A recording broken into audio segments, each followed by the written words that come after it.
Hello everyone, my name's Arasha. I'm an Indian woman who married into a wonderful white family 7 years ago.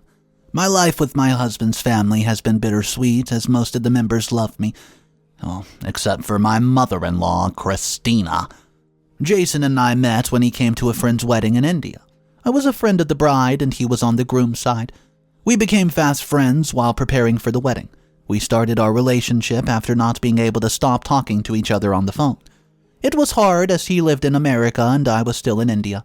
It soon became clear that our long-distance relationship wasn't really for us, but we really liked each other and truly wanted to give the relationship a true shot. Indians can be a bit narrow-minded, and I knew I would not be allowed to move in with my boyfriend in another country, so I found my way to America through my work. This allowed Jason and me to be closer to each other, and we knew that we would end up together soon enough.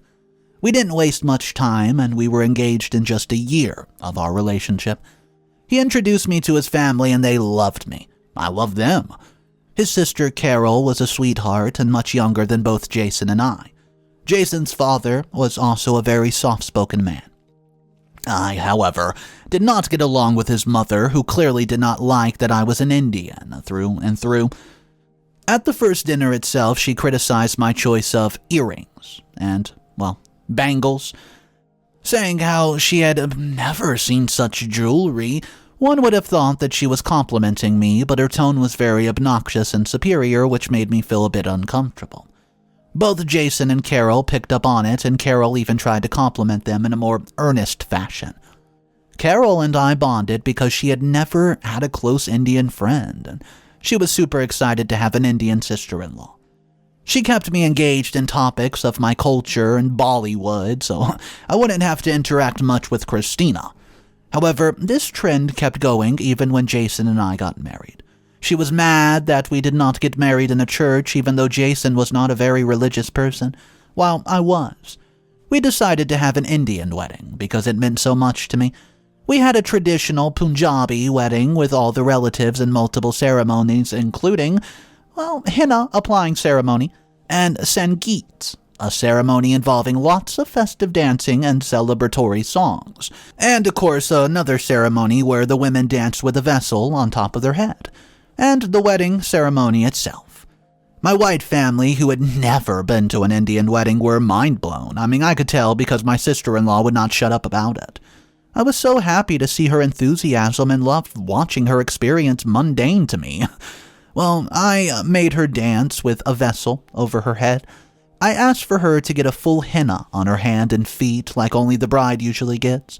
I even urged her to match me with some of my ceremony outfits, and even the extended family enjoyed themselves a lot. I know that because they always brought it up in the upcoming years as well.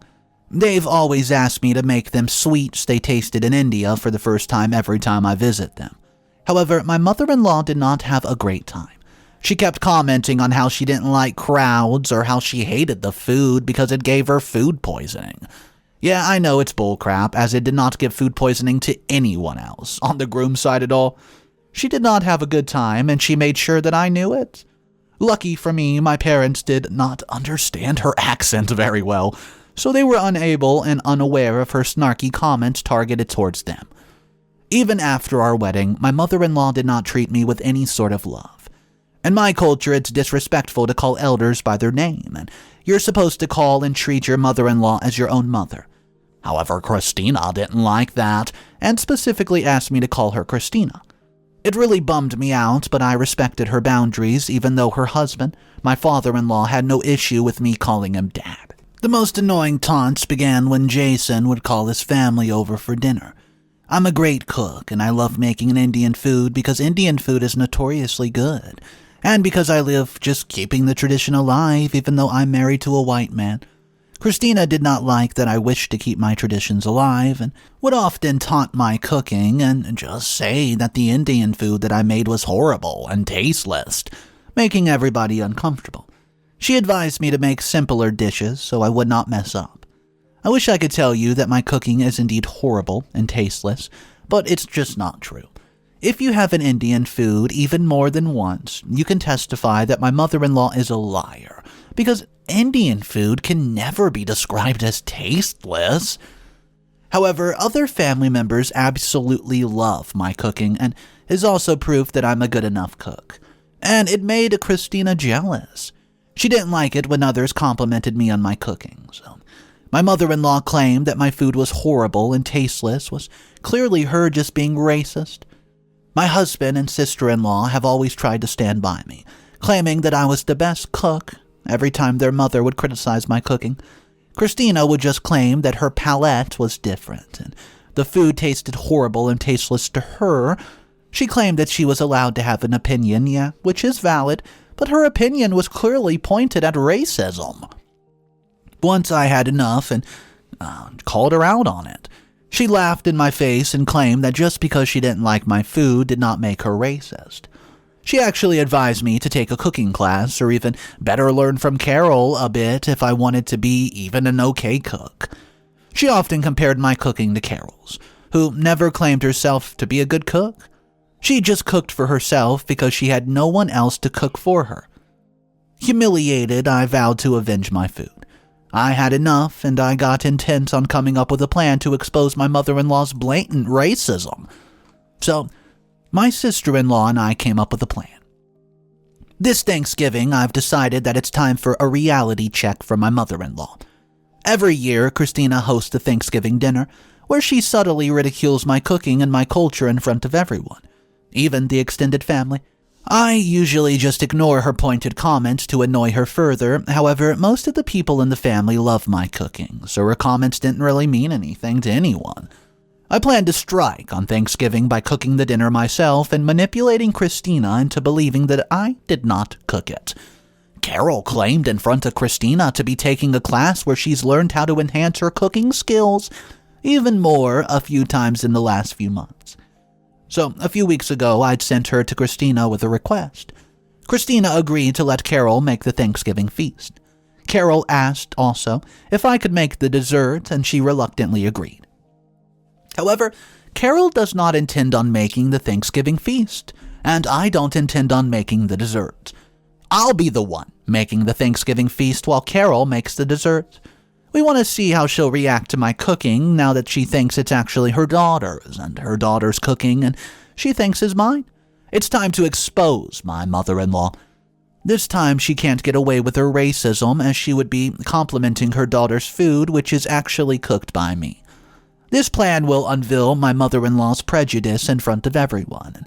I'm just glad that Carol wanted to help me expose her own mother. What's up, everybody? Mr. Reddito here. So this seems like a awesome plan. I can't wait to see if OP can pull this off. If you guys are enjoying today's story, or maybe you have a mother-in-law story of your own, drop a couple comments down below and let's talk about it. Also, if you do enjoy these stories, make sure you subscribe for daily animated drama stories. Thank you for that, and let's jump into update number 1. Hey guys, it's Arasha again. I have a huge update as today was Thanksgiving, and my sister-in-law and I put a plan in motion. The plan was simple yet effective and began even before we got to my mother-in-law's house where the Thanksgiving feast was supposed to take place.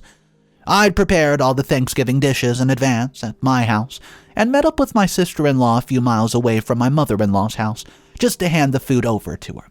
She gave me the dessert, and she had made it as well. Carol presented the food I made as her own food, and Christine immediately complimented how the food smelled delicious. However, when I handed her the dessert, Carol had made me look at it, and she told me that I should not have made it. After all, I was such a bad cook, and dessert should have been left to her. She added that now whatever is done, and people can't just choose to not eat the dessert because of my horrible cooking, as it's not even an essential part of the feast. I had to stop myself from rolling my eyes at her usual antics as I made my way in and greeted the other guests who were lounging around in the living room. I patiently waited to see my mother-in-law's reaction to the food that she believed was made by her daughter instead of me. I could not wait to expose her true colors in front of everyone. Everyone made a small talk while waiting for everyone to arrive before starting the dinner. Jason, my husband, was also in on the plan and was trying to compliment the dessert that I'd brought, saying that he had tasted it in advance and it was great in front of his mother, while it was clear that Christina did not believe a word Jason said to her. When it was time for dinner, I was on my toes, patiently waiting for Christina's reaction. The moment she bit into the food I made, but believed that it was made by her daughter, she moaned so loud and smacked her lips together to show her appreciation. As expected, the moment mother-in-law tasted the food, she was over the moon. She praised Carol all through the dinner, saying that she was a great cook, and food has never tasted this delicious in her life. She encouraged her to cook more and host more dinners at her house so everyone would not have to eat my horrible food. Carol just smiled thinly throughout it all, not saying a word so as to not give away our plan in any way. Christina even advised me to learn a thing or two from her daughter. I just smiled thoroughly through it, genuinely happy because I was going to make her swallow her words and my food. I agreed with her wholeheartedly. All the while, she did not suspect a thing. I just sat back as she praised the food that was actually cooked by me. All the while, she thought she was praising her own daughter's cooking. She went a step ahead when she brought out the dessert. I knew why she had brought it out. She wanted to humiliate me by saying how horrible it was. She served it to everyone, and everybody dug into it before she had it on the plate. People generally liked it, saying that it was actually very tasty. I thanked everybody and smiled. However, when my mother-in-law tasted the dessert, she groaned and spit it out on her bowl, claiming that it was horrible and possibly even inedible. Jason tried to interject by claiming that it wasn't even bad. Christina told him that he knew nothing about food, and it was not shocking as he ate my cooking every day. A few people who did not like me a whole lot laughed at her statement, while everyone else felt very uncomfortable with her remarks. Christina even forced people to stop eating the dessert and ruin the great feast her own daughter had cooked, although everybody claimed that they would finish the dessert instead of letting it go to waste. I could tell that Carol was upset by the turn of events as Christina had taken it too far this time, even by her standards. The dessert was actually really great. It had tasted really good. I tasted it before when Carol was practicing it at her cooking class. Even today, it tastes just as good. I didn't know what Christina was going on about. I did reassure Carol about it, though, by loudly claiming that the dessert just tasted great, and if anyone had an issue with it, well, it was their prejudice. My mother-in-law rolled her eyes at me and said that not everything is about prejudice, and some people just don't know how to cook and should not cook at all. That's when my husband butted in. He agreed with her, saying that some people just did not know how to cook, while some people did. It was clear how much everyone loved the Thanksgiving feast. Christina gave him a bright smile and claimed that her daughter knew how to cook well. But Jason interjected and told her that, well, you know what? That's where she was wrong. He revealed that Carol had not actually cooked the Thanksgiving feast. It was me who cooked it. He stated that he just wanted to see his mother's face when she found out that she had complimented her daughter-in-law's food that much, and Christina's face was now worth looking at, as her mouth hung open and her face drained of color. When everybody at the table saw her face, they all burst out laughing at her. It wasn't the kind of laughter I'd heard in the past, and I truly humiliated Christina and her opinion about food. It meant nothing now. This time, the laughter was filled with admiration for the clever plan and the realization of my mother-in-law's unjust bias towards me for being, well, from India. Christina turned red at the laughter out of anger, and she stood up and pointed to me, claiming that I was a manipulative woman who had manipulated everyone at the table to humiliate her. She claimed that I was too sensitive and brought up racism every time when there was none.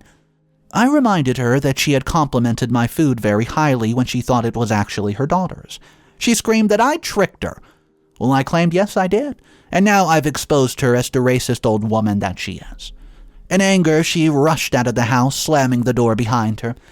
However, no one moved to go get her, not even her husband, who just told me that it was a great, clever plan and that the feast and the dessert both tasted great.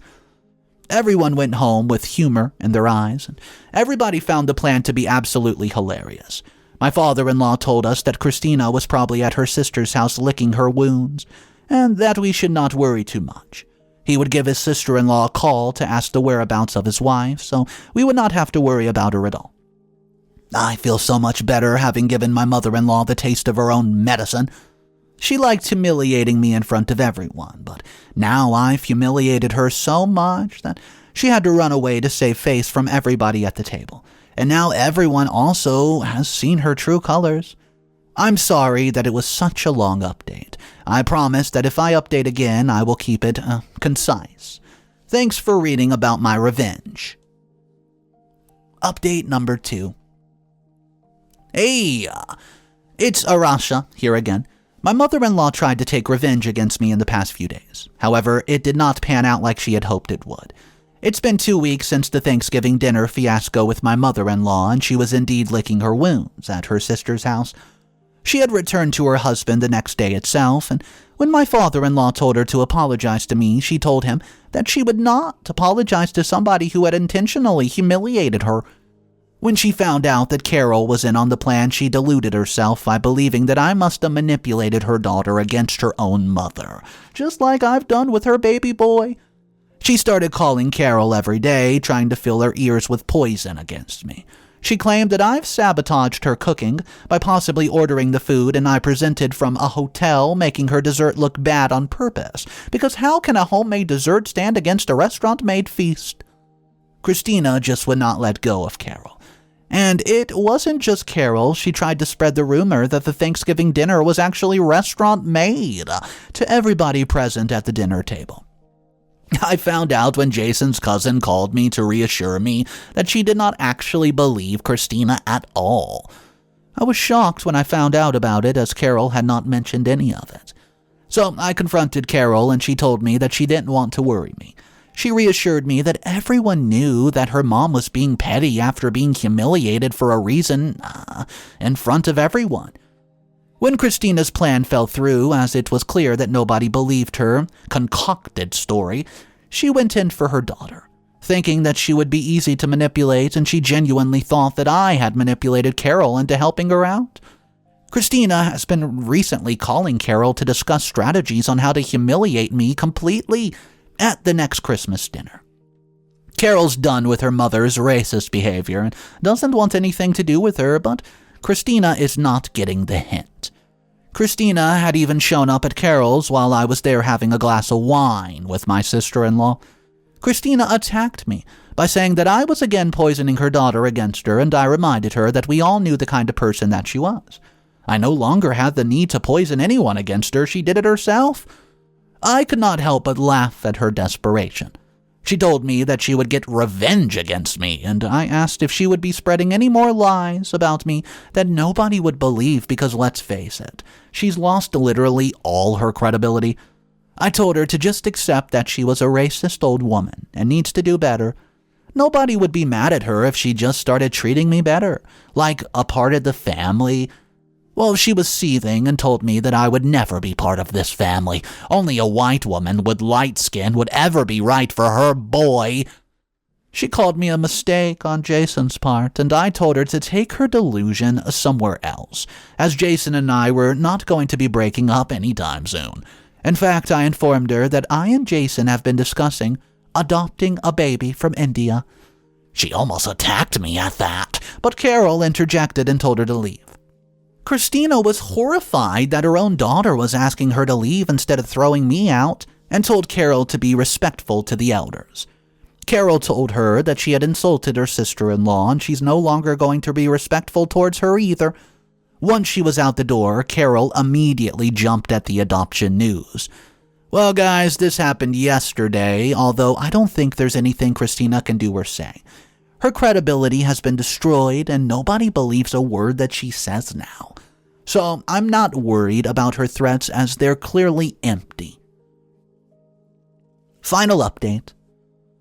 Hey guys, it's Arasha. It's been 2 months since my mother-in-law tried to take revenge against me for humiliating her.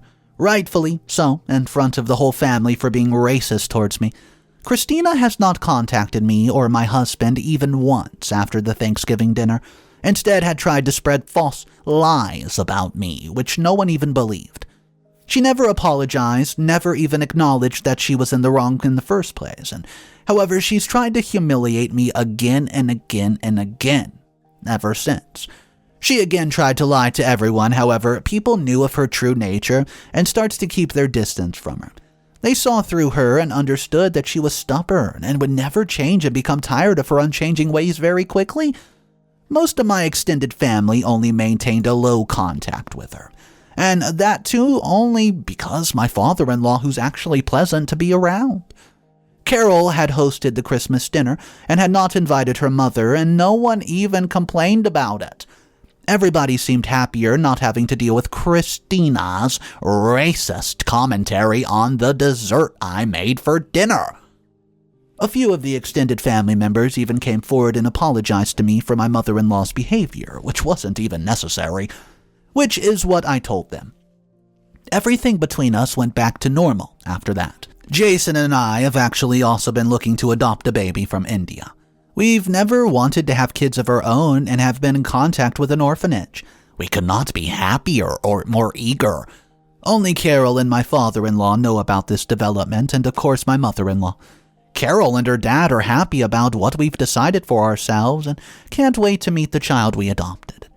Even my father-in-law has claimed that Christina has stopped talking to him unless strictly necessary, although he does believe that she will be normal towards him in no time.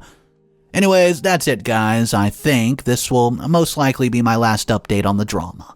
Thank you for reading it.